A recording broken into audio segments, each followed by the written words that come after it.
The light of distant Jupiter cast long shadows across the command deck of the Eternal Dominance. Commander Vorik Talon stood at the observation viewport, his scaled hands clasped behind his back. Reptilian eyes narrowed as he studied the gas giant's swirling storms. The flagship of the Draconian Empire hung in space like a predator waiting to strike.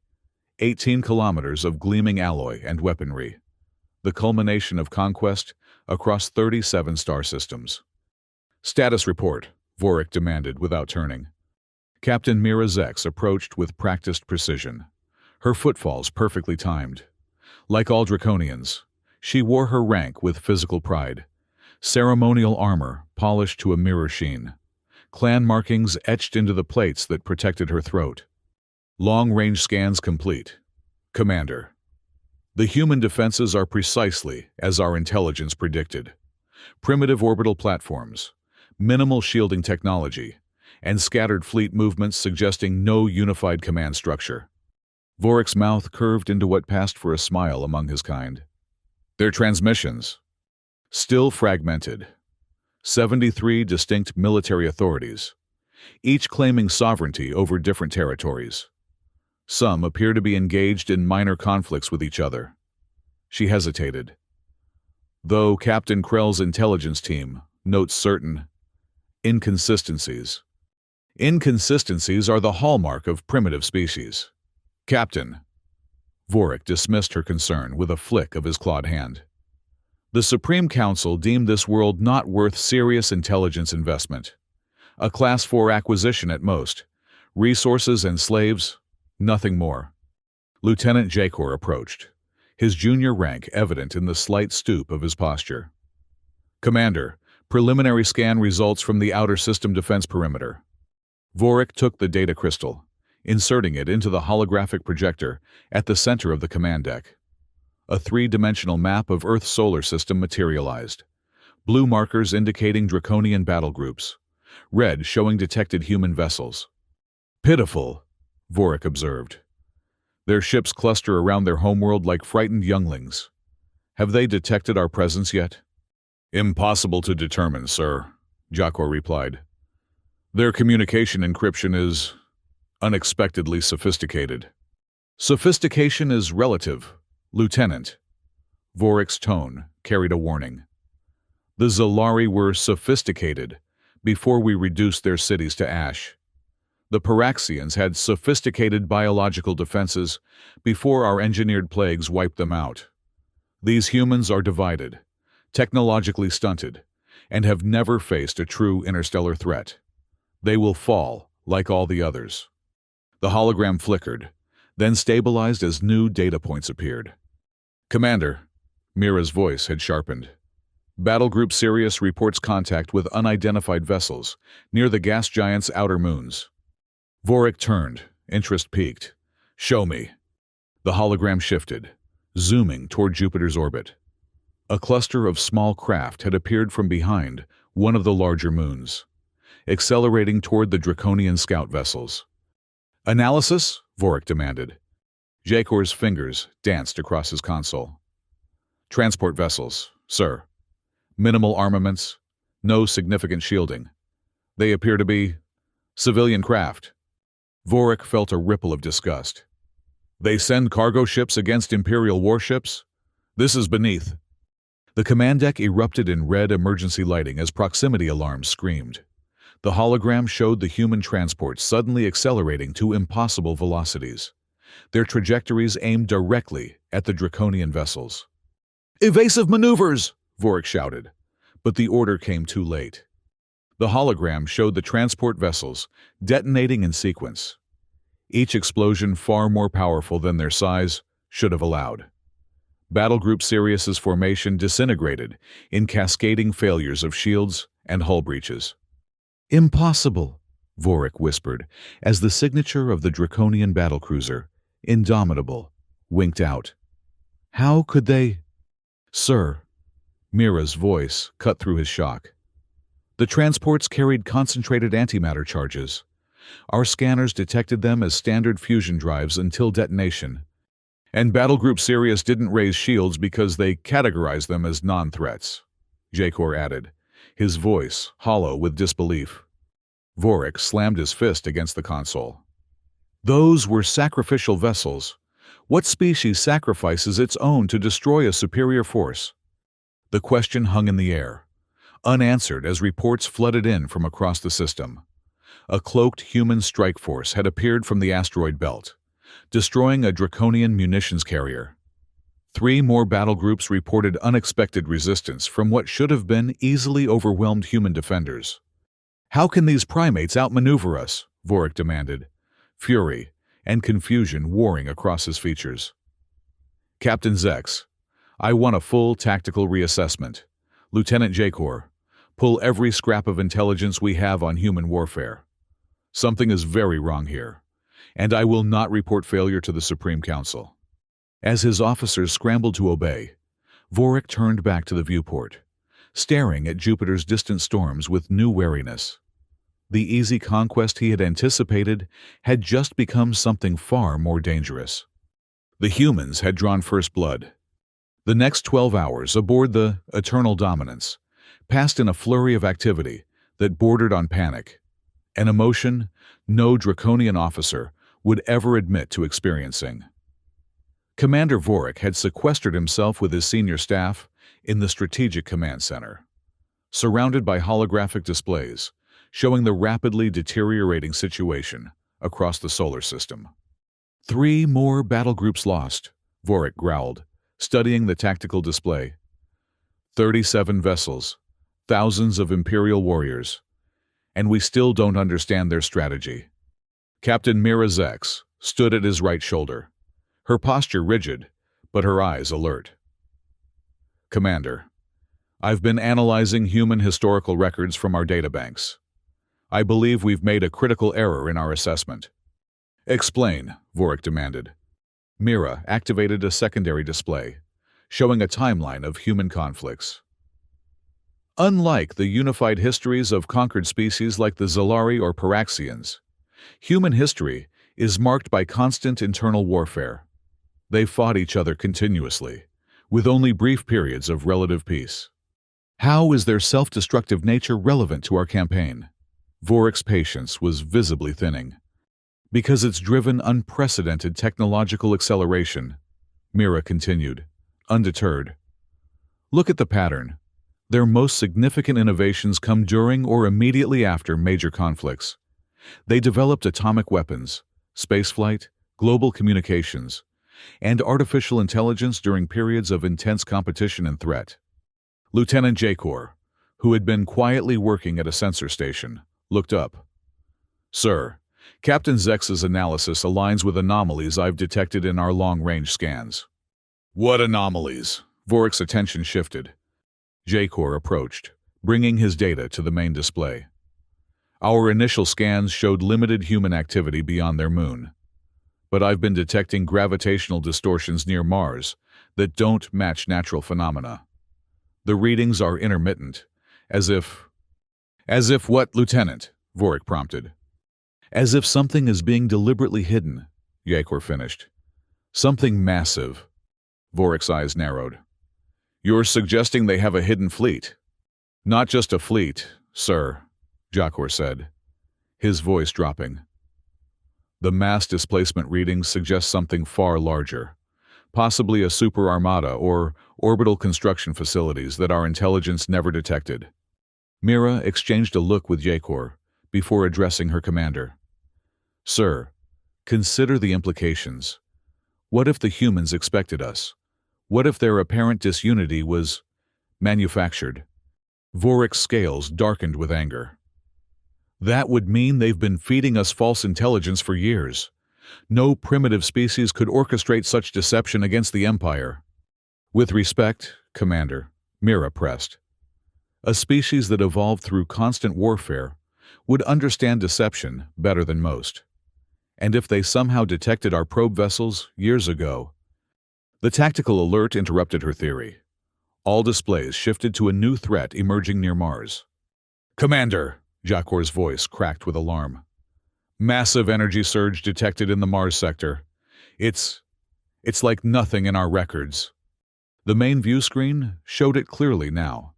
a swirling vortex of energy forming in space, its blue-white spiral growing larger by the second. Before Vorik could issue orders, the vortex stabilized and ships began pouring through, hundreds of them, then thousands, emerging in tight formation. "Impossible," Vorik whispered. "They have no faster-than-light capability in our intelligence reports." "Sir," Jakor reported, his voice hollow. "I'm counting over 3,000 vessels of various classes. Energy readings suggest weapon systems far beyond what we believe them capable of." Vorik regained his composure with visible effort. "Battle stations. All vessels form defensive perimeter. Raise shields and prepare main weapon systems." The human armada accelerated toward the Draconian fleet with precision that belied their supposed disorganization. As they approached weapons range, Vorik felt a cold certainty settle in his gut. This was no primitive defense force. This was a carefully prepared counter-invasion. The first exchange of fire confirmed his worst fears. The human vessels deployed advanced jamming technology that confused draconian targeting systems. What appeared to be prime targets dissolved into holographic decoys, while actual attack ships struck from unexpected vectors. Their weapons focused precise volleys on shield generators and propulsion systems, rather than attempting to destroy draconian ships outright. "They're not trying to annihilate us," Mira observed with professional detachment that barely masked her shock. "They're disabling our ability to fight or flee."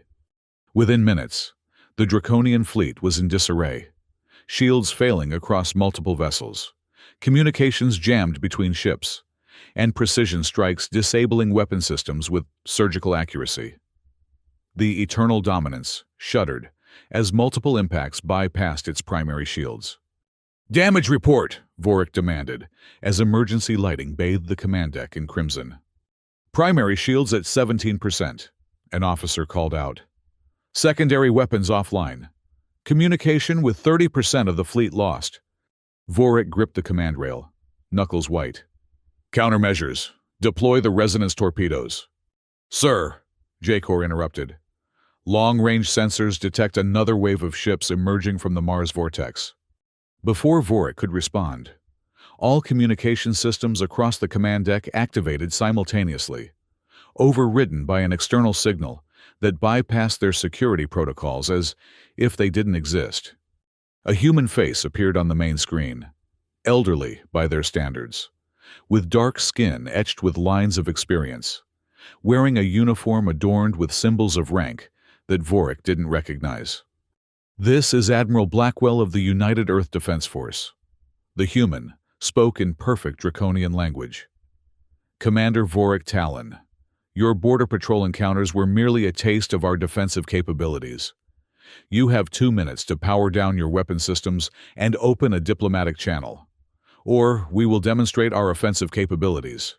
Your fleet will not survive the demonstration." The transmission cut, leaving stunned silence on the command deck. Vorik stood frozen, pride and duty warring within him. The Supreme Council had sent him to claim an easy victory, not to sacrifice the pride of the Imperial fleet in a hopeless battle. "Sir," Mira said quietly, "I recommend we comply. We can still gather intelligence through negotiation that might explain how our assessment was so fatally flawed." Vorik's jaw clenched, then relaxed. "Lieutenant Jakor, power down all weapon systems. Captain Zex, open a channel to this. Admiral Blackwell."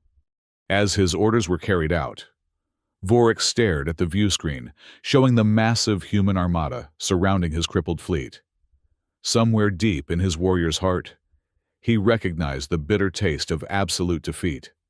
"Channel open, sir," Mira reported.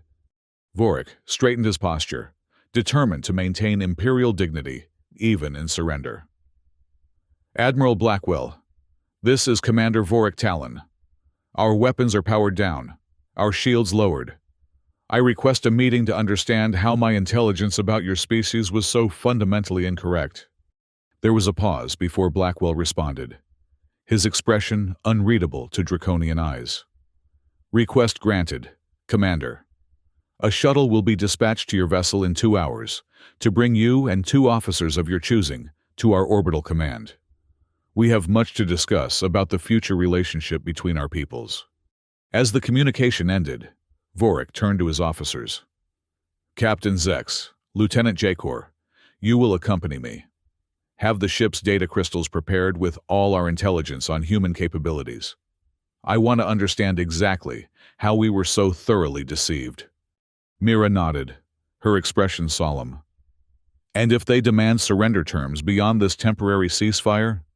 Vorik's gaze returned to the view screen, where the human armada maintained its perfect formation around his crippled fleet. "Then, we will learn what mercy looks like from a species we grievously underestimated." The human shuttle docked with precision that impressed even Vorik's critical eye. Its design was sleek, functional without ostentation, nothing like the primitive craft their intelligence had led them to expect. As the airlock cycled, Vorik exchanged a glance with Mira and Jakor. No words were necessary. They all understood the gravity of this encounter. The shuttle's interior was surprisingly spacious, with acceleration couches that adjusted automatically to draconian physiology, another unsettling indication that the humans had studied them far more thoroughly than anticipated. The journey to Earth's orbital command was brief and silent, the viewport showing the vast human fleet maintaining its position around the disabled draconian vessels. Upon arrival at the orbital station, Vorik was struck by its scale. This was no hastily assembled defense platform, but a massive military installation that must have taken years to construct. They were escorted through corridors, bustling with humans of diverse appearance, all moving with purpose, rather than the fear or hostility he might have expected. The meeting chamber was circular, with a large table at its center. 5 humans awaited them.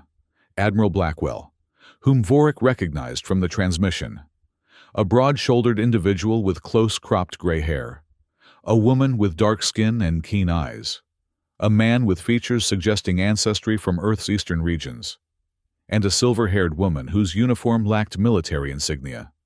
"Commander Vorik Talon," Blackwell began as they were seated. "Allow me to introduce General Drake, Intelligence Director Santiago, Dr. Tanaka of the Science Directorate, and General Patel of Ground Forces Command. We represent the United Earth Defense Council." Vorik performed the formal greeting of his people, a shallow bow with right hand placed over his heart. "Captain Mira Zex, my tactical advisor, and Lieutenant Jakor, Sensor Operations Specialist. We come seeking understanding, not continued conflict." Blackwell nodded. "A wise approach. You requested explanation of how your intelligence failed so catastrophically. I believe Director Santiago can best address this."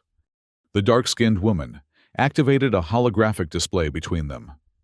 "Commander, for the past 27 years, we have been aware of draconian probe vessels in our system. Rather than destroy them, we chose to feed them carefully curated information. The display showed images of apparent human conflicts, fragmented communications, and outdated military technology, all fabricated. You manipulated our intelligence gathering, Vorik stated flatly. Yes, Santiago confirmed without apology.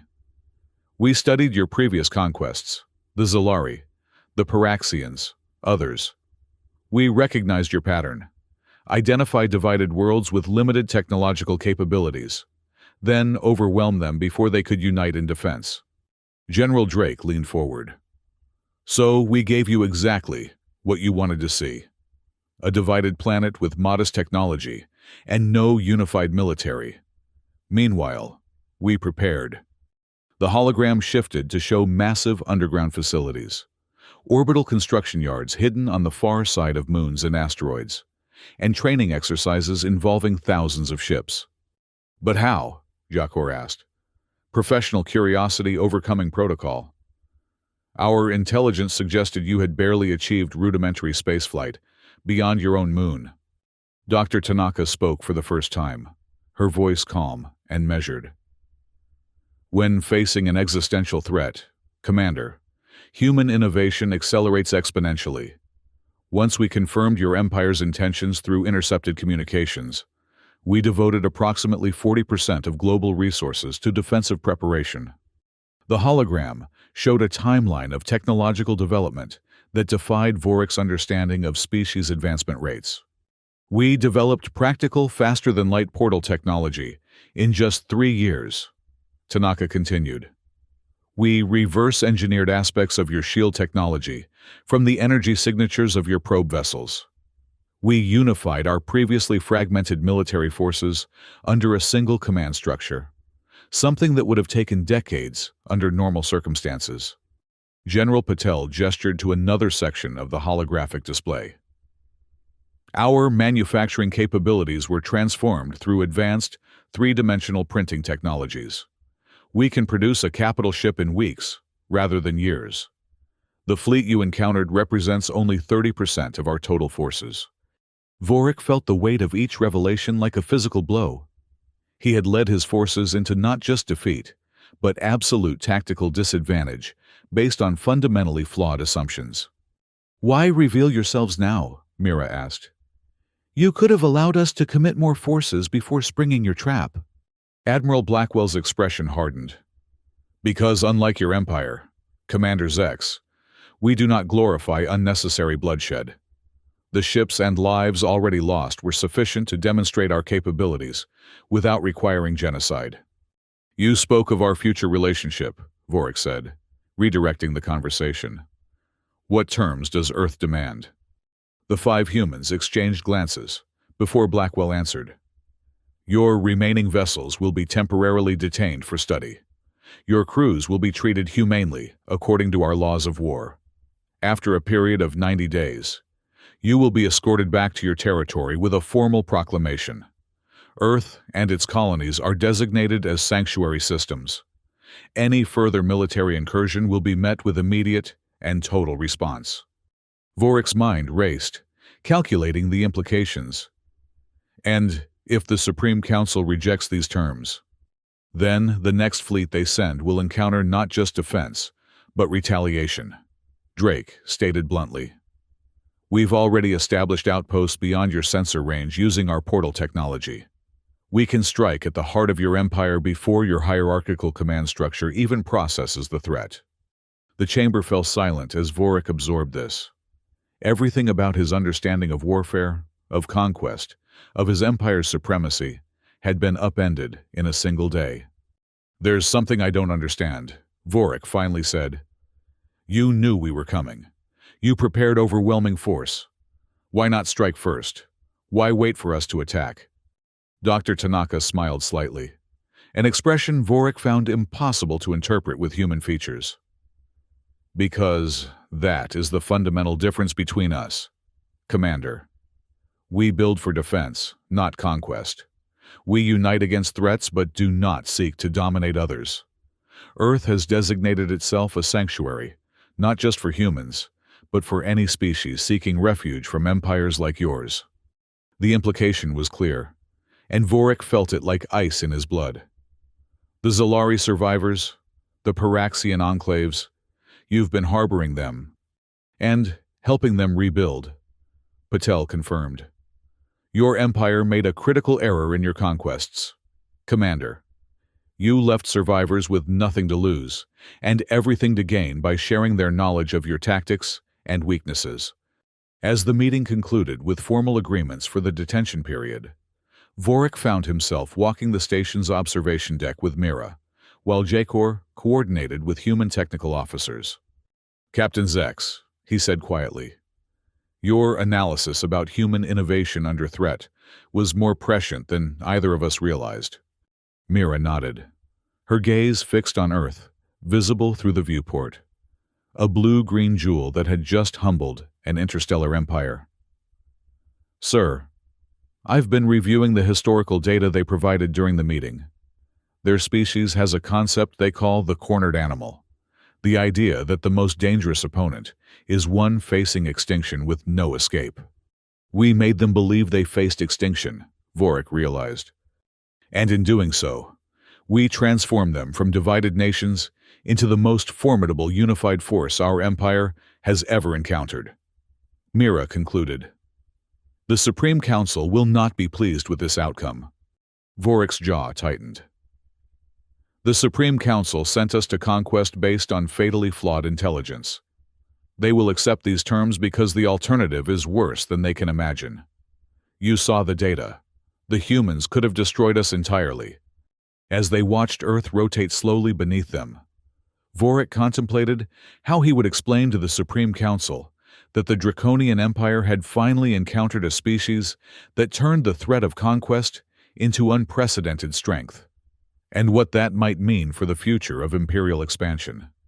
6 months later, Vorik stood before the Supreme Council on Draenus Prime, the holographic evidence of his failure projected for all to see. The 13 members of the council stared down at him from their elevated platform, their expressions ranging from disbelief to thinly veiled fury.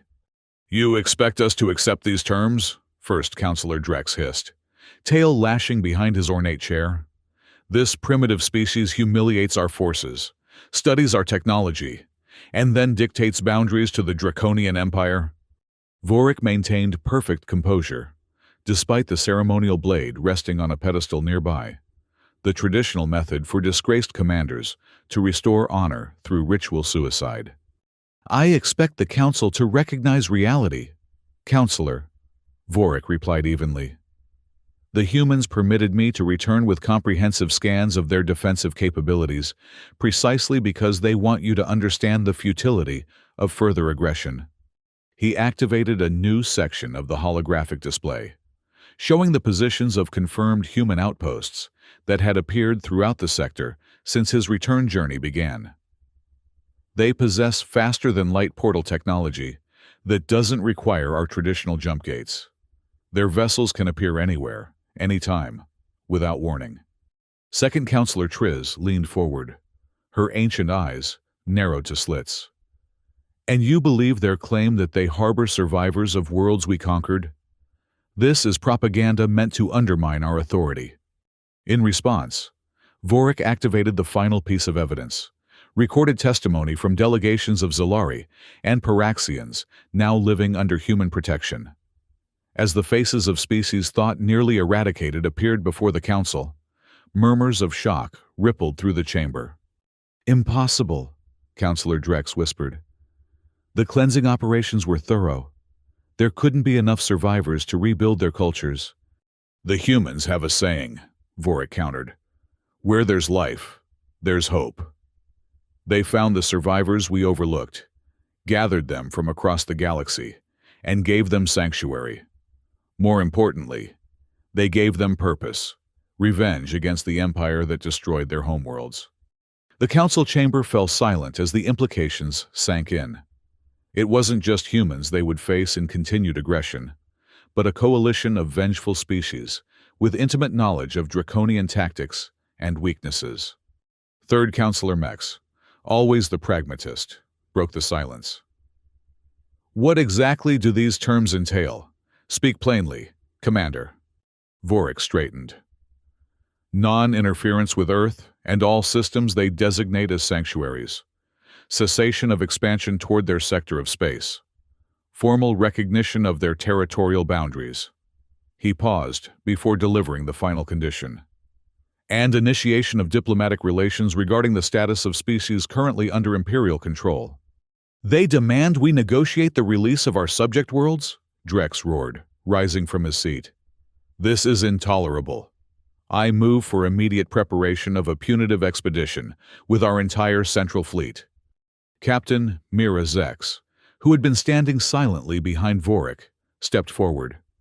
"With respect, Councillor, that would be suicide. The human Admiral Blackwell specifically predicted this reaction. He asked me to deliver this message in response." She activated a small holographic projector. Admiral Blackwell's image appeared, his expression grave. "Supreme Council of the Draconian Empire," the recording began. "By now, Commander Talon has presented our terms and evidence of our capabilities. Some among you will advocate for military response despite this evidence. Before you vote on such action, be aware that 17 Draconian colony worlds have human outposts in their vicinity already. They were established during the 90 days we detained your forces. We can strike at your infrastructure simultaneously, across multiple systems before your fleet clears their first jump gate." The message continued, detailing exactly which critical Imperial infrastructure was already within striking distance of human forces. The precision of their intelligence was devastating. They named specific facilities, defensive weaknesses, and even the names of key Imperial officials on targeted worlds. When the message concluded, the council chamber remained silent for nearly a full minute. "How did they obtain such detailed intelligence?" Counselor Mex finally asked, her voice barely above a whisper. "The same way they deceived us about Earth," Vorik answered. "While we focused on conquest, they focused on understanding. While we saw only subjects to dominate, they built alliances with those we discarded as irrelevant. They know us better than we know ourselves." First Counselor Drex slumped back in his chair, the fight visibly draining from him. "And you believe acceptance of these terms is our only option?" "I believe it is our best option," Vorik corrected. "The humans do not seek our destruction, only our containment. They offer diplomatic relations rather than subjugation. This is more mercy than we have shown to those we conquered." The council debated for hours, but the outcome was inevitable. Faced with irrefutable evidence of human capabilities and the threat of multi-system strikes, they grudgingly accepted the terms. The formal proclamation would be issued the following day, recognizing Earth's sanctuary status and initiating the first peaceful diplomatic relations in Draconian history. As the council session ended, Vorik and Mira stood on a balcony overlooking the capital city of Draunus Prime. The three suns were setting, casting long shadows across the megalithic architecture that had stood as a symbol of imperial power for centuries. "Do you think the council truly understands what this means for the Empire?" Mira asked quietly. Vorik's gaze swept across the city, seeing it with new eyes after his experience with the humans. "They understand that they cannot defeat the humans militarily. What they haven't yet grasped is the deeper implication, that our entire approach to interstellar relations has been exposed as fundamentally flawed." "The subject worlds will hear of this," Mira noted. "They'll know the Empire can be defied successfully." "Yes," Vorik agreed. "The first cracks have already appeared. 3 minor rebellions have erupted in the outer systems since rumors of our defeat began spreading. This is the beginning of the end for the Empire as we've known it." Mira studied his profile, searching for regret or anger, finding only resignation and perhaps something like relief. "You don't seem troubled by that prospect, Commander." Vorik turned to face her. "Captain Zex, I've had 6 months to contemplate what we witnessed at Earth. Their strength didn't come from technology or numbers, but from unity and purpose. They faced what they believed was extinction, and it transformed them. Meanwhile, our empire has grown complacent, cruel, and stagnant." He gestured toward the sprawling city below. "This civilization was built on fear. Fear of our weapons, fear of our retribution.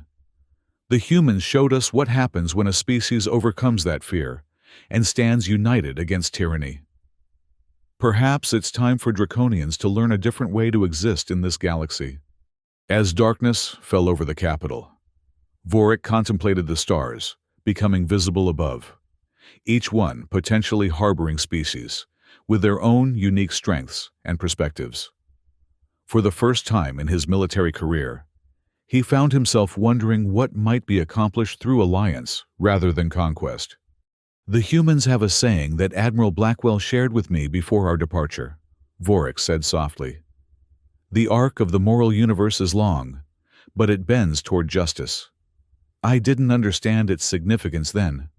I believe I'm beginning to now." Mira nodded, her expression thoughtful. "So what happens next?" "Adaptation," Vorik replied, turning from the balcony.